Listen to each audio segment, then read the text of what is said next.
পাকিস্তানের পাল্টা হামলায় ভারতের সৈন্যরা এতটাই নাস্তানুবদ্ধ হয়েছেন যে তারা কাশ্মীরের নিয়ন্ত্রণ রেখায় সাদা পতাকা উড়িয়ে আত্মসমর্পণের ইঙ্গিত দিয়েছে।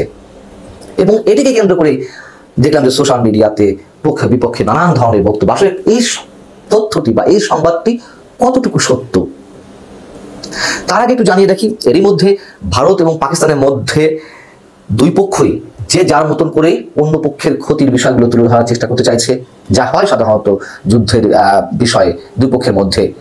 কে কার কতটুকু ক্ষতি করতে পারলো, কে কার নাগরিকদের বেশিভাবে হত্যা করতে পারলো, সেই প্রতিযোগিতা শুরু হয়েছে। এর মধ্যে আমরা যতটুকু জেনেছি যে বিবিসির খবর অনুযায়ী সর্বশেষ পাকিস্তানে ভারতের হামলায় এ পর্যন্ত 26 জন নিহত হয়েছেন, আর পাকিস্তানের পাল্টা হামলায় ভারতের 10 জন নিহত হয়েছেন। তবে স্ট্রাকচারাল যে ক্ষয়ক্ষতি বা আর্থিক ক্ষয়ক্ষতি সেটি নিঃসন্দেহে ভারতের বেশি হয়েছে। ভারতের 5টি যুদ্ধ বিমান পাকিস্তান ভূপাতিত করেছে, পাকিস্তানের দাবি, যদিও ভারত বলছে না, তাদের 3টি যুদ্ধ বিমান তারা হারিয়েছে। আর যে 5টির কথা ভারত দাবি করছে যে ধ্বংস করেছে, ভূপাতিত করেছে, সেই 5টির মধ্যে 3টি রাফাল যুদ্ধ বিমান। খুব স্বাভাবিকভাবে আমাদের ধারণা আছে যে এক একটি বিমানের মূল্য কত বিশাল অঙ্কের। যাই হোক, এখন বিষয় হচ্ছে আবার অজিত দোভাল যে কথাটি বলেছেন, বিভিন্ন দেশের জাতীয় নিরাপত্তা উপদেষ্টাদের যে ব্রিফ করেছেন সেটিও একটু উল্লেখ করতে চাই। তার যে বক্তব্য সেটি নিয়ে আবার দুভাবেই ব্যাখ্যা করা যেতে পারে। যে খবরটি ভাইরাল হয়েছে যে ভারতীয় সৈন্যরা আত্মসমর্পণ ইঙ্গিত দিয়েছে সাদা পতাকা উড়ানোর মাধ্যমে, এটি প্রথমে দাবি করেছেন পাকিস্তানের তথ্য সম্প্রচার মন্ত্রী আতাউল্লাহ তারার।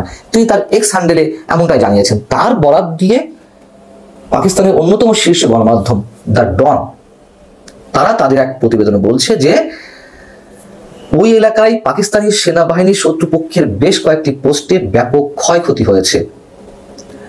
তথ্য ও সম্প্রচার মন্ত্রী আতাউল্লাহ তারার বলেন, ভারতীয় গণমাধ্যমে পাকিস্তানের গুলিতে ভেঙে পড়া ভারতীয় বিমান বাহিনীর ধ্বংসাবশেষ দেখানো হয়েছে। এখানে বলা হচ্ছে, উচ্চ স্তরের নিরাপত্তা সূত্রের মতে পাকিস্তানি বাহিনী একটি শক্তিশালী প্রতিশোধমূলক অভিযানের ফলে সীমান্ত রেখা বরাবর একাধিক ভারতীয় সামরিক পোস্টের ব্যাপক ক্ষয়ক্ষতি হয়েছে। জীবন রক্ষায় সেই পোস্টের ভারতীয় সেনারা সাদা পতাকা উত্তোলন করে। সাদা পতাকা যুদ্ধবিরতি বা আন্তর্জাতিকভাবে স্বীকৃত আত্মসমর্পণের প্রতীক। পাকিস্তানের গণমাধ্যম ডনও কিন্তু তারা নিজস্ব সূত্রের বরাত দিয়ে কোনো তথ্য উপস্থাপন করেনি। তারা সে দেশের তথ্যমন্ত্রীর যে বক্তব্য সেটির প্রেক্ষিতে এই নিউজটি করেছে। আল জাজিরা তারা নিজেও এই নিউজটা করেছে, তারাও ঠিক একইভাবে আতাউল্লাহ তারার রেফারেন্সে এই নিউজটি করেছে এবং তারা বলেছে, আল জাজিরা বলছে, স্বাধীনভাবে এই খবরের সত্যতা নিশ্চিত করা যায়নি। আবার ভারতের বিভিন্ন গণমাধ্যম তারা যদি দাবি করছে যে ফ্যাক্ট চেকিং এর মাধ্যমে তারা নিশ্চিত হয়েছে ভারতের কোনো সৈন্য বা সেনা সদস্য এই ধরনের কোনো ঘটনা ঘটায়নি, তারা সাদা পতাকা উত্তোলন করেনি। এখন বিষয় হচ্ছে ভারতের যিনি জাতীয় নিরাপত্তা উপদেষ্টা অজিত দোভাল, তিনি বেশ কয়েকটি দেশের নিরাপত্তা উপদেষ্টাদের সঙ্গে কথা বলেছেন, বৈঠক করেছেন, ব্রিফ করেছেন। তার মধ্যে ছিলেন কারা? যুক্তরাষ্ট্র, যুক্তরাজ্য, সৌদি আরব, জাপান, ফ্রান্স এবং রাশিয়ার নিরাপত্তা উপদেষ্টাদের তিনি ব্রিফ করেছেন। সেই ব্রিফিং এ তিনি কি বলছেন যে পাকিস্তান উত্তেজনা বাড়ালে ভারত দৃঢ়ভাবে প্রতিক্রিয়া জানাতে প্রস্তুত, তবে দেশটির নিজস্ব কোনো উত্তেজনা বাড়ানোর ইচ্ছে বা অভিপ্রায় নেই। এবং তার এই বক্তব্যের মধ্যে দিয়ে আমি যেটা বলছিলাম, দুভাবেই আমরা ব্যাখ্যা করতে পারি, যে যার মতো করে আমরা ধরে নিতে পারি। প্রথমত হচ্ছে যে ভারত ভয় পেয়ে গেছে, তারা আর এগোতে চায় না, এবং এই কথা দিয়ে তারা বলতে চাইছে যে আমাদের আর কোনো ইচ্ছে নেই সামনে এগোনোর, এই পর্যন্তই থাক। আবার অন্যভাবে ব্যাখ্যা করা যেতে পারে যে ভারতের যেটুকু দেখানোর কথা ছিল সেটুকু দেখিয়ে দিয়েছে।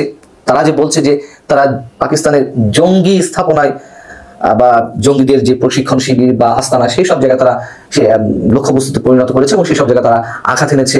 এবং এরই মধ্যে তারা জানিয়েছে যে পাকিস্তানের অন্যতম জঙ্গি সংগঠন জৈশ-ই মোহাম্মদ গোষ্ঠীর প্রধান মাসুদ আজহারের পরিবারের 10 জন সদস্যকে হত্যা করেছে। এটি আবার এই সংগঠনের প্রধান মাসুদ আজহার তিনি নিজেও বলেছেন যে তার পরিবারের 10 জন সদস্য নিহত হয়েছেন।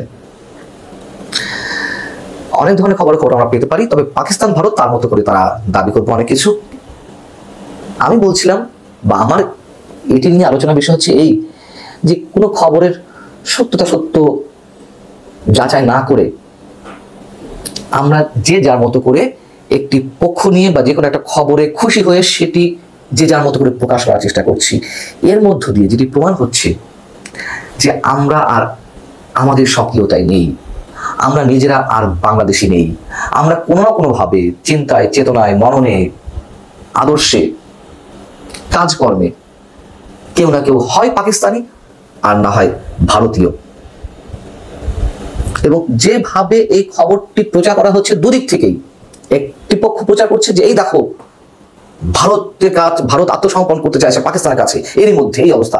আরেকটি পক্ষ উড়িয়ে দিচ্ছে। আচ্ছা, উড়িয়ে দেওয়ারও কিছু নেই, একেবারে সাথে সাথে সেটি ফলো করে প্রচার করারও কিছু নেই। খবরটি আসলে কি, সেটি হচ্ছে মুখ্য বিষয়। আল্লাহ হাফিজ, ভালো থাকুন সবাই।